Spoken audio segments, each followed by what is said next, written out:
Breaking tonight, new fallout after President-elect Trump calls a meeting with 24 names from television news to discuss what he calls the dishonest media. Good evening and welcome to the Kelly File, everyone. I'm Megyn Kelly. Just hours ago, the president-elect sidestepping the press pool covering him and posting a video on YouTube discussing his plans for his first day in office. The rare move coming after a strictly off-the-record meeting at Trump Tower with some of the biggest names in media.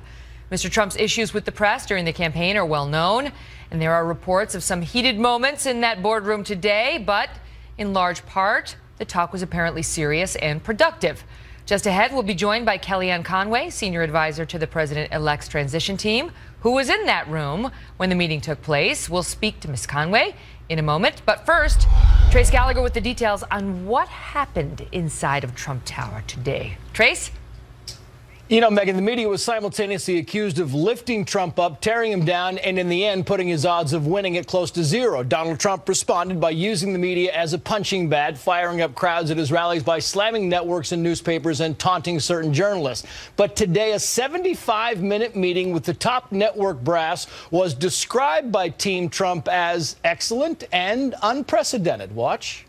There's no need to mend fences. It was an off-the-record meeting. It was very cordial, very productive, genial, but it was also very candid and very honest. I mean, from my own perspective, it's great to hit the reset button. It was a long, hard-fought campaign. Donald Trump proved that he animated America, he understood America, and now he will be president to all Americans.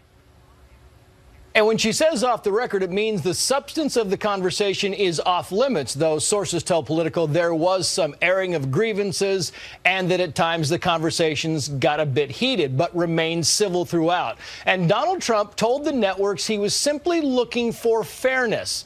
Apparently, there was also progress made with regards to media access to Trump and his growing administration, including the importance of a press pool, you know, those who can follow the president-elect's every step. Some networks sent journalists. All the networks sent top executives, including Fox News co-presidents Bill Shine and Jack Abernathy. Former Breitbart News CEO and current chief Trump advisor Steve Bannon also reportedly sat in for part of the meeting.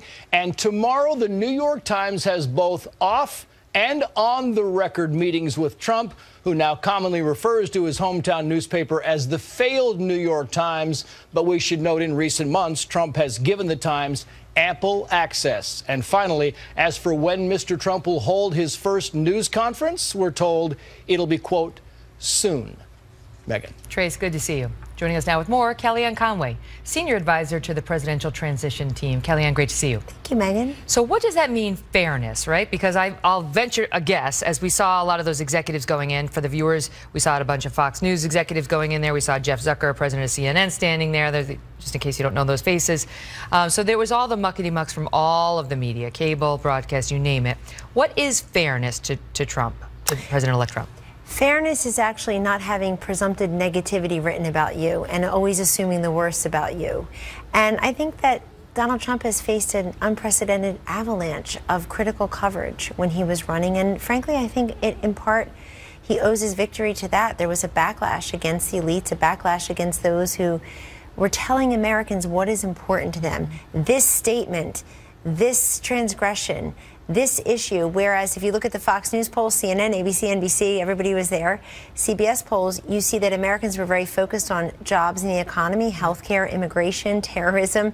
I mean, the cues and clues of this election were right in front of us the whole time. Let me ask you that. And by the way, the one that sticks out in my mind and has all along was the New York Times piece on Melania Trump. Melania Trump, the spouse, right? She's not a candidate, calling her a mannequin and a trophy wife, which if anybody had ever said that about Michelle Obama was a successful lawyer, but Melania Trump has been a successful businesswoman. She speaks several languages, a mannequin and a trophy wife. And it was just fine. They're allowed to say that about her. It's as if the editors had off that week. And so that's just so respect goes both ways, right? It does. But let me ask you about that, because even though the media did that to him, right, in his view, and obviously it's true in many cases that they went after him with abandon, the public did see through it. So has he learned anything from that? You know, can we expect him to have a thicker skin as president, given that he made it, notwithstanding that kind of coverage? Well, he does have a thick skin, frankly. Somebody works very closely with him and was in that room today, directly aside him. I will say this, though. That's not what the meeting was about. The meeting is not about settling scores and avenging grievances and bringing up, different types of coverage. I think it's saying, really, that Donald Trump was the one person in that room who got it right, who understood American reflected back to them what their aspirations and their fears and their frustrations were. And now everybody has to work together. They're the fourth estate. They're incredibly powerful. Anchors like you are incredibly powerful in terms of distilling the information and reporting the news and maybe some opinion to the public, Megyn, in a fair-handed and complete way. And he will be the president of the United States, so we can have mutual. He knows he's going to get hit, though. He's the president. That's fine. He's going to get hit. He's going to get hit often.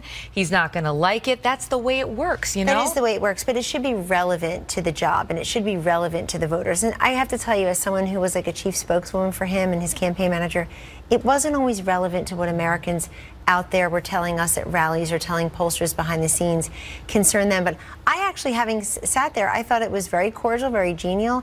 I thought it was. So if we cover him the productive. same way, let's say the Kelly file, if we cover him the same way we cover Barack Obama, the same amount, the same skeptical eye, he's going to be fine with that. Yes, but can you say that about everyone that's going to cover him? I mean, you had journalists saying during the campaign, Megyn, that Donald Trump compels them to suspend all objective standards of journalism. Yes, correct. They wrote about it. We had some of those journalists on this program and pressed them. I'm sure you did, and on the inappropriateness of that. That's right. It's completely inappropriate. It's not journalism. It's opinion. That's right. And it's sort of stop him at all costs. That's right. If you want to take off your journalist outfit and declare yourself a pundit and go argue against him, go for it, but you can't wear both hats. Right, and even the coverage over the last 2 weeks since he did win the election, it's been a combination of a few people wanting to cover his next 100 days, what he wants to do in office. He's been very clear about that 100-day plan. Your viewers can go pull it up on our website right now, his 100-day plan for them to see. But then you have others still fighting the last war. You have other people on TV, a lot of pundits on TV, frankly, everywhere, really just trying to deny him and delegitimize him. Well, and the 5 stages of grief ends with acceptance, so they'll get there eventually. All right, I want a couple of other things I have to ask you about. What was this big soundbite, though, at the time? It was, will Donald Trump and his supporters accept the election results? He won, and so many other people are saying hashtag. I want to move on from the media. Secretary of State, now they're saying that's between Mitt Romney and Rudy Giuliani, which has a lot of our viewers saying, how could Mitt Romney even be in the running, given how loyal Rudy Giuliani was to Mr. Trump? And even if you might like Mitt Romney, he was not loyal, and in fact, he savaged Trump during the primary. But the question is, are you loyal to the agenda that Mr. Trump, that President-elect Trump has put forward in terms of his view of the world and the prism through which the Secretary of State would function? But I think there's a longer short list for that particular position and others. It's not just those two. Not highly qualified men and women who have come to Bedminster, come to Trump Tower, people of different races and ethnicities, all political persuasions, people who have different backgrounds, public sector, private sector. Most of them will not be in the cabinet. Most of them are coming because they love the country and they want to share what their work on a particular issue or a particular success story has been. Well, and it spoke well of both men that the meeting took place. What about you, Kellyanne? Have you been offered a cabinet post? No, it's not. You've been one of his most loyal advisors, his most successful, certainly the highest profile woman associated with this campaign.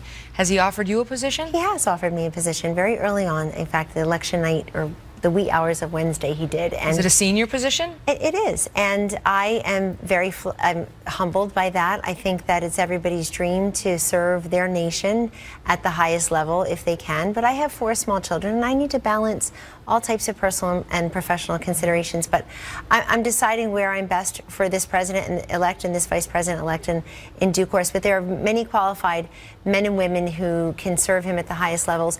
I do want to say, though, in terms of the people who were coming to see him, how thrilling it was to turn the corner and see people from entertainment, from the private sector, people of different races and ethnicities. The highest ranking woman in the Congress, Kathy McMorris Rodgers, who's given birth 3 times while she's been in Congress. That's pretty impressive. We had Representative Tulsi Gabbard from Hawaii there today, who's a Democrat. How about Sarah Palin? Donald Trump had suggested she would be in his cabinet if he won. Is she going to be in? I haven't seen her. I know that they're close and that she's been a great loyal friend and advisor to him throughout the campaign, but I haven't seen her as part of the cabinet mix, but that doesn't mean that she's not. Look, we're going to take the counsel of many different people, whether you have an official position or not, your opinion, your advice, this guy is a world-class listener and learner, and he's somebody I've seen behind the desk as a businessman, as a presidential candidate, and now president-elect. I see the same process where he assesses different consequences and possibilities, and he's in command and control, but he really does take counsel from many different people. A question for you about Steve Bannon, senior advisor to Mr. Trump, who's from Breitbart originally. He's quoted as lamenting the fact that he predicts a Fox News that will be more centrist in the future, and came after our boss, Rupert Murdoch, in some unflattering terms. I question whether, does he have a problem with a centrist news organization, with centrist news anchors? I mean, why would he object to that? I think his objection would be to biased and unfair, which is not the way he characterized Fox News to me anyway. But we're all looking for objective coverage, and the idea that some people think they're being objective in the mainstream media when they clearly have not been, when they allow people to refer to President-elect Trump in ways that are legally charged, that if you actually said that about him in a court of law, it would be you wouldn't be able to. No, he has to be respected. He has to be respected. He's earned the respect of all He has. Thank you. And you know, Steve Bannon is a brilliant tactician. He was, I call him the general of our campaign. It's true. And he too needs to be a unifier, by the way, doesn't he? He had a receiving line today when the mainstream media were Kellyanne, leaving. He too needs to be a unifier, doesn't he, as the senior advisor? But he is. I mean, Megyn, we unified. We looked past and were impervious to the constant criticism and naysayers. Do you know what was said about all of us? We're stupid. You'll never work in this town again. How do you look your 4 children in the eye? You sold your soul. Yeah. You know, it went on and on. I've seen that happen to you directly. It went on and on and on. And when you're focused on the task at hand and you believe in the man who's running for president and the man who's running for vice president, it steals you in a way. Right, but then to the victor go the spoils. You rise up by lifting, you know, each other up. You win. And so isn't this the time to be magnanimous like Donald Trump is, and not to be, you know, predicting or projecting onto the press how they must cover him?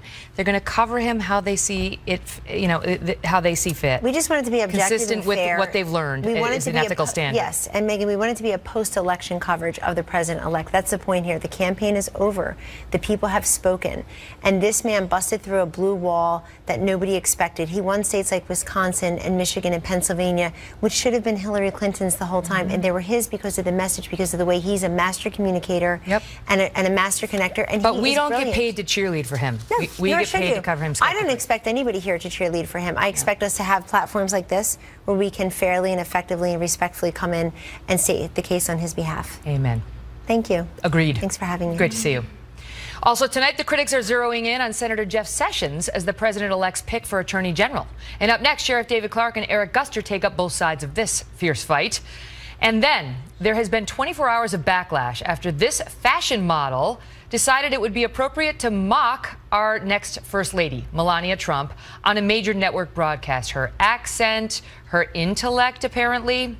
And tonight, actor and comedian Tim Allen is with us as Hollywood and the White House appear headed for a showdown.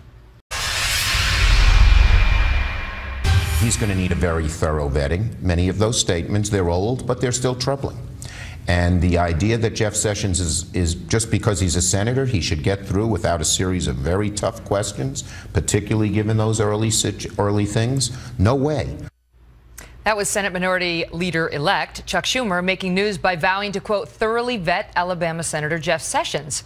The newly selected nominee for Attorney General is facing charges of racism as new controversy surfaces over comments he reportedly made 30 years ago. In just a moment, we'll have reaction from Sheriff David Clark and Attorney Eric Guster. But first, we go to Trace Gallagher, who's in our West Coast newsroom with this one. Trace? Megyn, Jeff Sessions has now been in the U.S. Senate for 20 years, but in 1986, as a Ronald Reagan nominee for federal judge, Sessions spent 21 hours in a Senate confirmation hearing that was replete with allegations of racism, including from a former black assistant U.S. attorney who testified that Sessions routinely called him boy and joked that he supported the KKK before he found out they smoked marijuana. At the time, Sessions called the KKK allegation ludicrous and said using the term boy for a black man was reprehensible. But in the end, the Senate Judiciary Committee rejected him. And as you just heard, incoming Senate Minority Leader Chuck Schumer says Jeff Sessions will be vetted again. To this day, Sessions calls the allegations heartbreaking, and his supporters say it should be noted that Jeff Sessions spearheaded the effort to award the Congressional Medal, the nation's highest civilian honor, to those who marched to Selma for civil rights 50 years ago. And listen to William Smith, who was hired by Jeff Sessions as the first African-American chief counsel on the Senate Judiciary Committee. Watch. If you look at Jeff Sessions' history, he did prosecute the head of the KKK, made sure that he received the death penalty. He desegregated the schools in Alabama. Others are also lining up to support Sessions, but there are those who still oppose him and accuse him 30 years later. Megan. Trace, thank you. Joining me now with more, Sheriff David Clark of the Milwaukee County Sheriff's Office, and Eric Guster, attorney and political commentator. Great to see you both. Eric, let me start with you. What's the problem with Senator Sessions? You heard the Trace report lay it out. There are several problems with Senator Sessions. That's why it's very important that he is vetted. Now, I'm not calling him a racist, but a lot of people feel that he is. However, that is what vetting is all about. Excuse me, Megan? Based on what?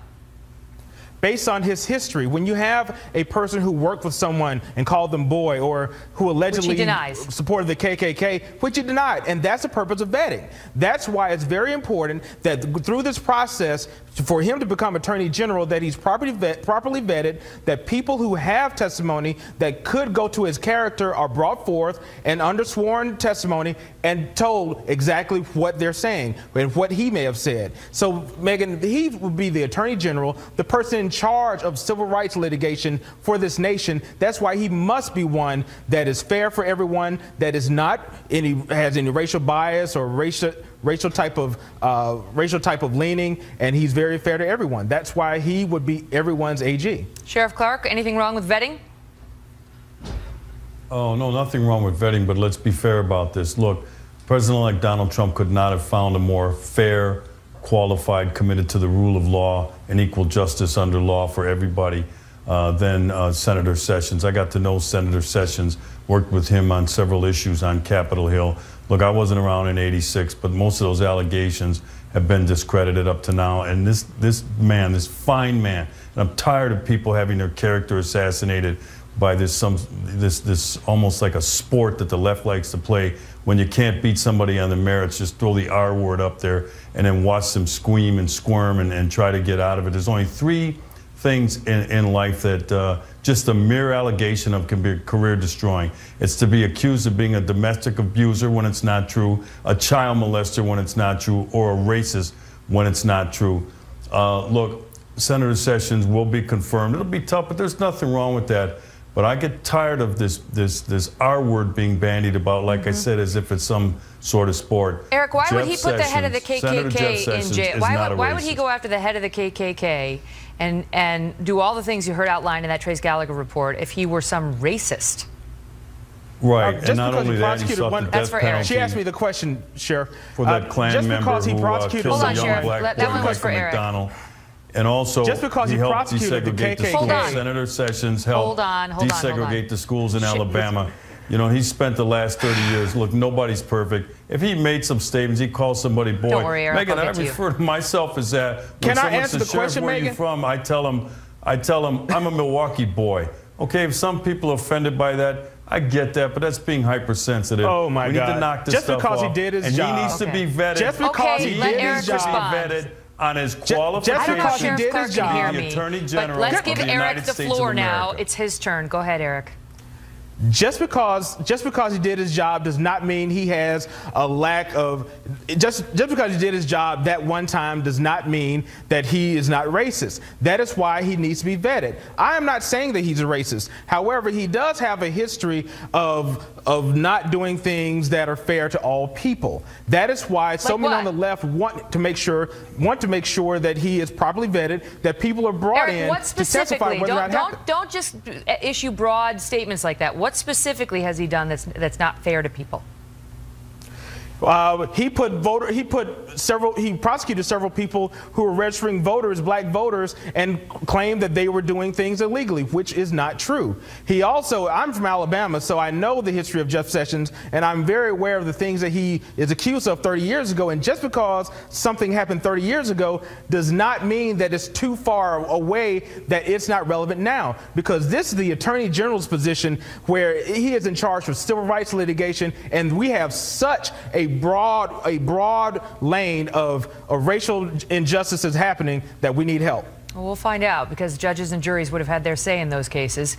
And if there were convictions, you know, then the civil process or the criminal process would have played out. We're going to look into all that as he goes forward with his confirmation hearings. Gentlemen, good to see you both. So we're also hearing suggestions now of political payback as reports surface that a top intel advisor to President Obama may be on the chopping block after he met with President-elect Trump. Plus, this fashion model thought it would be hilarious to mock our next First Lady, Melania Trump, and her accent and apparently her, well, intellect in front of millions of Americans last night. Actor Tim Allen is just ahead on how Hollywood is handling the President-elect and the First Lady coming in. So is there something that Hollywood doesn't get about America? Joining me now, 2017 People's Choice Award nominee, Tim Allen. Yes, there we go, yes. Who stars in ABC's, thank you, Jess, better late than never. It stars in ABC's Last Man Standing, which airs on Fridays at 8 p.m. Eastern. This is your chance. Show him the jacket. Look at this promo, ABC. Whatever you're paying him, it's not enough. ABC, 8 p.m. There we go. Got it. That's what it's all about. I got to go. So, Gigi Hadid mocking our next First Lady, appropriate or not? I don't think it's appropriate in that venue. But again, this is I'm not a spokesman for Hollywood. I'm a comedian. Right. So I get to tour around the country, and I do comedy, and I do a show that leans. We have a point of view. I think your character is a conservative. Well, a point of view, but it's written by liberals. We have a liberal staff. We have conservatives. That goes without saying. That's redundant. But we have a sense of humor about ourselves, and there's a point of view, and there's a place to do it. What I find odd in Hollywood is that they didn't like Trump because he was a bully. But if you had any kind of inkling that you were for Trump, you got bullied for doing that. Mm-hmm. And that's where it gets a little hypocritical to me, is that you can now bully people, and you're always on the defense with this. But mostly what I'm finding is there's no source material. For comedians, like if I want to find a joke on the show, we go upriver to find the joke, and there's no, like he was against homosexuals somehow. And I said, where did you, Donald Trump? Yeah, whoever said that. And he wave the flag at the convention, the LGBT flag. Mm-hmm. And I said that was an unusual. They've got a beef with Mike Pence on that, but Donald Trump, no. But a close association to him, I don't see it. And so I said, well, I can't make a joke about it. I feel like we're playing that game I played when I was a kid at Telephone. Did you ever play that in high school? Of course. Where you say something at the beginning. And that's what's happening. It's only funny to me because I'm a comedian. I can do this. But it's very difficult in Hollywood to find any source material that would. Well, how are you surviving there as somebody who's, you know, on TV as a conservative? Well, I might not after tonight. Himself as open to Donald Trump's ideas, because there are a lot of actors, I know many of them, who are part of the Hollywood conservative underground, and they do not reveal that they lean right at all. I'm really an anarchist. That's how I look at it. As comedians, I don't like anybody telling me what to do, period. I know, but people still object to that. If they find out you support Trump at all, it's like you smell bad, especially in Hollywood. Believe me, I've had these. They're not even discussions. You get bullied into a position. I don't want to defend the guy. He said stupid stuff. To me, sometimes he acts like a new talent comedian. If you've ever been to a new talent show at a comedy, there's guys that have great material that have very, very bad comedy timing. And he's got terrible timing. What do you mean? Well, he says stuff that could be. George Lopez, and I hate to doubt George, he said a joke about, he was against the wall. Years ago on stage, it was real funny about, we build a wall, and forgive me, George, but the Mexicans will have to build it. And that was the joke. Donald says it, or expectant president? President-elect Trump. President-elect, expectant president. I guess that would be kind of weird, wouldn't it? If he actually was expectant. Well, who knows? But sometimes he doesn't say things. I give him the benefit of the doubt. A lot of comedians we watch, you go, God, if he just gapped that a little bit, it might have been funny. And he may, in fact, be a guy that wants to be funnier than he is. That doesn't matter. I look at a larger view. I don't like people telling me what to do. If you think this government works good the size it is, I'm one of these guys, just make it smaller. Mm-hmm. Who on that dais wanted to make it smaller? I'm not so sure that he does, because he has a long line of being a Democrat, but at least it was a shot at making things smaller. I don't know, fiscal realist rather. What about all the infrastructure spending he wants to do, and he doesn't want to cut entitlements other than Obamacare? I don't know. Then you get these little red flags go up. I'm not sure what exactly has happened. Certainly for a Democrat, you should be happy about this. He's not that. Some of those spending. They could have wound up with Ted Cruz. Don't start that. When you're talking about social issues, I mean, they would have liked him a lot less. Somebody said one comic, it looked like he had a milk allergy the way he talked. He had some. He's got to take some antibiotics or something. Didn't he seem like he had some kind of do one of these things? Poor Ted. All right, I'm going to leave it at that. Tim Allen, and the show is actually very popular. Last Man Standing, up for People's Choice Awards. You've got our vote. Yeah, there we go. Wait, let me give Better late than never. Can I give you a joke? Yeah, great. This is what I said. They're making LA's come up with safe space for people that voted for Trump. They're in that area. They want a safe space. They're calling it Texas. Thank you. I like it. Somebody got it. Tim Allen, everybody. Thank you, sir. Joining us now with more, Karl Rove, Fox News political contributor and former senior advisor and assistant to President George W. Bush, and Mo Alithi, a Fox News contributor and executive director of Georgetown's Institute of Politics and Public Service. Great to see you both, guys. So, Karl, your thoughts on the backlash we're seeing now from these Hollywood corners, entertainment corners? Well, first of all, thanks for having Mo and Karl on after Tim Allen. That was really, yeah. He was your warm-up act. I'm with you, Karl. I'm with you. Yeah. Look, I think it's understandable. Hollywood has been tone deaf in this election. Their anger at the election outcome has been heated, and it's led them to do stupid things. Look, the First Lady ought to be off limits, and maybe it took Miss Hadid a week in order to prepare that. But if that's the best she could do after a week, I'd recommend she find another thing other than trying to be a comedian. Maybe she ought to just stick to fashion. Weren't we told, Mo, by the Democrats for the past 8 years that the First Lady is off limits? Yeah, look, I didn't find that joke very tasteful. But let me say this: Karl's right that people are angry. There's been a lot of anger now for quite some time on both sides. And I think some of the stuff that we saw last night wasn't appropriate, just as I think a lot of the stuff that we saw being directed towards President Obama and Secretary Clinton during the campaign at Trump rallies was not appropriate. Both sides need to just calm down and just need to cool off for a little bit. Well, meanwhile, what do you make of what happened to Vice President-elect Mike Pence at Hamilton over the weekend, where the actor who plays Aaron Burr, Brandon Victor Dixon, had a message for Mike Pence that Mike Pence actually took like a real gentleman and took the high road in response to it. But there's been a lot of backlash, Karl, on whether this actor was in any position to lecture the Vice President-elect while he was there observing the show. Yeah, look, with a change of a few words, it could have been appropriate. Rather than saying we're alarmed and anxious that you're not going to defend our inalienable rights, a reference to the Declaration's pledge of life, liberty, and the pursuit of happiness, if he had simply said, look, we hope for your administration's success in upholding our inalienable rights.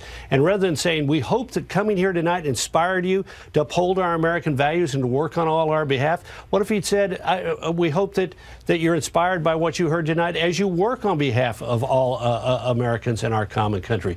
The intimation right from the get-go was, you're against us, you're not going to even uphold our fundamental constitutional rights, and we're hoping that you were smart enough to finally figure it out during this show on Broadway. What he said is, do the right thing. We are the diverse America who are alarmed and anxious that your new administration will not protect us, our planet, our children, our parents, or defend us, or uphold our inalienable rights, and goes on from there. But Mo, the Hamilton actor who lectured our Vice President-elect has called women hoes on Twitter. There was a woman who tweeted out, remember when NFL players would just play the game, bang, mad hoes, and collect their checks? Guess that's not enough anymore. And he responded saying, the problem is hoes aren't what they used to be. If Ho Game would step up, cats wouldn't get distracted. So there's already questions being raised about whether this particular actor was in the best position to lecture Vice President-elect Mike Pence on unity. Yeah, and I hadn't seen those tweets, but let me say this just about the broad issue of what happened at Hamilton. You know, the same people that are, and I think Karl made some valid points there, but, you know, there is an inalienable right to free speech, and he had a platform and he used it. I thought the way he did it, I think the way the Hamilton cast did it, was far more respectful than what we saw last night. And I thought Mike Pence's response was exactly right. Very dignified. I mean, the point is, there are a lot of people out there who feel anxious, who feel afraid. And I think Donald Trump's tweet storm attacking Hamilton didn't do anything to alleviate that rather than okay, go but on let me the ask you attack. this, Mo. But I think what he could have done was simply say, you know what, people of Hamilton, I will work every day to make sure that I allay that concern and prove to you that I will work for everyone. Right, that would have been far better. Because President-elect Trump is supposed to be against political correctness and against safe spaces, and he believes in the right to offend, and that this goes with that. But let me ask you this, Mo: were you equally? Did you also defend the free speech rights of Dr. Ben Carson when he stood up at the National Prayer Breakfast and called out President Barack Obama, to his face? Because we saw a lot on the left in that situation outraged that he spoke truth to power in a setting that wasn't supposed to be political. But now when the actor from Hamilton does it, you'd think the guy is in line for a Nobel Peace Prize. They love it when somebody does it to a Republican. They didn't really love it when Ben Carson did it to the sitting president. Yeah, my problem with what Ben Carson said has always been the substance of what he said. We just have a fundamental disagreement on the policy. And, for people to speak up, that's one thing. Do it respectfully Ben Carson and make was your respectful. point. He was respectful, but he got savaged. I'll give it to Carl. He got savaged by many on the left for having the nerve to say things like the debt is too big and we need to work on Obamacare right in front of the president in a setting they said that was inappropriate and not meant for political speeches, just like Hamilton. Yeah. Well, look, he didn't say one thing. He didn't question President Obama's fundamental commitment to the Declaration of Independence and the promise of the Constitution, which is exactly what Mr. Dixon did on Saturday night by saying, we're alarmed and anxious. You will not even uphold our inalienable rights. So, yeah, there was a difference. You're right. The left trashed Ben Carson. But the right has been saying that. The right has been saying that about Barack Obama for years. I mean, let's be fair here. Well, and the right also defended Ben Carson, and now they're savaging the Hamilton actor. So there's hypocrisy on both sides. By the way, I challenge you viewers at home to say the word inalienable. Say it fast. Inalienable. Inalienable. It's not easy. 3 times fast. Right, exactly. Great to see you both. Growing outrage tonight after the family of a fallen American hero is booed by first-class passengers on a flight out of California. Now this father in mourning is speaking out. Plus, one day after the head of the NSA meets with President-elect Trump, we hear suggestions he could soon be booted from his current role in the Obama administration. Former CIA Director James Woolsey and Secretary of Defense Advisor Mark Jacobson are next. Developing tonight, a report from the Washington Post suggests that President Obama is being advised to remove Admiral Mike Rogers from his post as head of the NSA, or National Security Agency. That report comes after a high-profile meeting between Admiral Rogers and President-elect Donald Trump, and it has some questioning whether this is a case of political payback. James Woolsey is the former director of the Central Intelligence Agency, and Dr. Mark Jacobson is the former senior advisor to the Secretary of Defense. Great to see you both. So, good to be with you. How is this a case of payback when the meeting he had with Donald Trump just happened, and the recommendation to boot him apparently happened a month prior to that? Prior to that, Director Woolsey? I don't know. I don't understand that rationale either. I think that what's really going on here, you had the old administration going out January 20th, in which the Secretary of Defense and the head of the overall intelligence, chairman of the board, Jim Clapper, essentially, have been very critical of Admiral Rogers, and then people, including members of Congress, who will be here after January 20th, some have been quite supportive. And this is all taking place in the context of the huge hacks into the National Security Agency, supposedly one of our most secure institutions, maybe most secure. One was Snowden, but then more recently have been 2 more.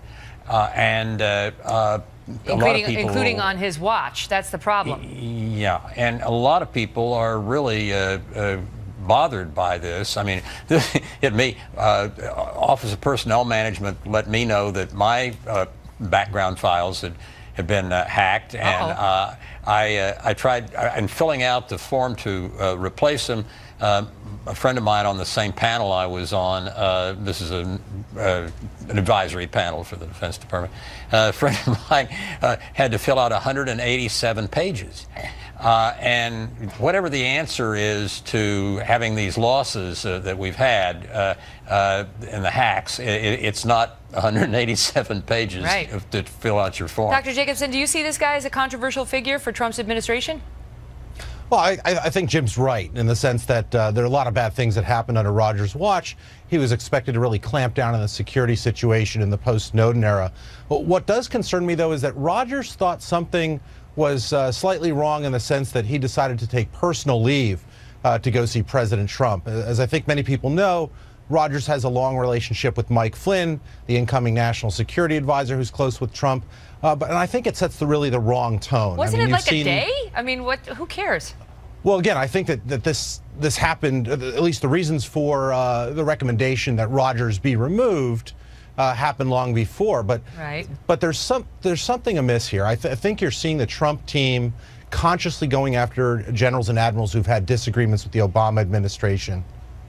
Yeah, they're saying that prior to this, he was put on notice by his two bosses, Clapper and Carter, Ash Carter and Jim Clapper, that he needed to improve his leadership style. He had been aloof. He had been frequently absent. He doesn't listen to staff input. Those are the allegations against him. So we'll decide whether President-elect Donald Trump thinks he's appropriate to head up the NSA. Guys, thank you both so much for being here. Appreciate it both. Still ahead, the story behind why some airline passengers decided to boo the Gold Star family who just lost their son in Afghanistan. Developing tonight, growing outrage over reports that a Gold Star family on their way to meet their son's remains was booed by some first-class passengers. Trace Gallagher live in our West Coast Bureau with the details. Trace? Megan Stewart Perry, his wife and daughter, were flying to Dover Air Force Base in Delaware to accept their son's remains. The initial flight went from Sacramento to Philly with a stop in Phoenix. But for mechanical reasons, the flight was 45 minutes late to Phoenix, and the Stewarts were in danger of missing their connection. So the captain asked passengers to remain seated so that, quote, a special military family could leave the plane first. That's when the Perry family says passengers in first class started booing and saying, I paid first class for this? Watch. To hear the reaction of the flight being delayed because of a Gold Star family and the first class cabin booing that was really upsetting, and it made us cry some more. Mr. Perry himself, a Marine Corps vet, says some passengers and coach knew they were Gold Star because they offered condolences, but he can't say for sure if the first class passengers were aware, which of course doesn't make it any less egregious. The airline says, quote, American was honored to have this family on board. We will always make every possible effort to ensure a smooth journey in such difficult circumstances. Sergeant John Perry was killed along with 3 other Americans during a suicide attack inside the Bagram Air Base in Afghanistan. Sergeant Perry was reportedly able to stop the bomber before he blew up those watching a 5K race, which could have killed dozens. Sergeant Perry was a hero. His family did not get heroic treatment. Megan. Trace, thank you. And our condolences to them. Wow. We'll be right back. And don't forget to pick up your copy of my new book, Settle for More. It's already a bestseller, described by Booklist as a winning memoir. Entertainment Weekly calls it a primer on the value of hard work, self-esteem, and perseverance. Hope you like it. Settle for More. See you tomorrow.